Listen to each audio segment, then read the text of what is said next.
ઉત્તરાયણ એટલે બે શબ્દો ઉત્તર વત્તા અયન, બે શબ્દોના કોમ્બિનેશનથી આપણે એને ઉત્તરાયણ કહે છે. એટલે સૂર્યદેવ ઉત્તર ગોળાર્ધ તરફ અયન એટલે ગતિ કરે છે. એને ઉત્કર્ષ કહેવાય, ઉધ્વ ગતિ. તો આપણે પણ ઉત્તરાયણ દિવસે ઉધ્વ ગતિ થાય એ રીતના કર્મ કરવા જોઈએ. એમ તો આ પોષ મહિનો સમગ્ર જ સૂર્યદેવની પૂજાને માટેનો દિવસ છે. રવિવારનું એમાં વિશેષ મહત્વ છે. ઓમ ધૂણી સૂર્ય આદિત્યાય નમઃ આ મંત્રનો નિત્ય જાપ કરવો જોઈએ. ઓમ ધૂણી સૂર્ય આદિત્યાય નમઃ.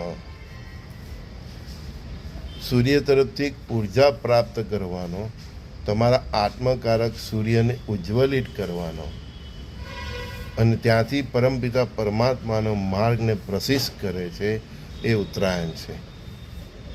આ સંસારમાં તમે મનથી બહુ જીવા, પણ સૂર્ય એટલે આત્માકારક, આત્માથી જીવો તો પરમાત્માથી નિકટ આવશો ને એ આત્માની અનુભૂતિ કરવાનો, એ આત્માના કારક સૂર્યદેવને તમારી અંદર રહેલા સૂર્ય તત્વને પ્રજ્વલિત કરવાનો, આત્મતત્વને પ્રજ્વલિત કરવાનો ઉત્સવ એ ઉત્તરાયણ છે.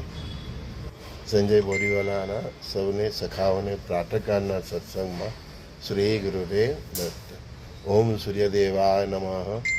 ઓમ ધૂણી સૂર્ય આદિત્યાય નમઃ. આ મંત્રનો હમણાં આ પોષ મહિનામાં નિત્ય જાપ કરવો જોઈએ. સત્ય એટલો જાપ કરવો જોઈએ. સૂર્યનારાયણના હવન કરવા જોઈએ. શ્રી ગુરુદેવ દત્ત.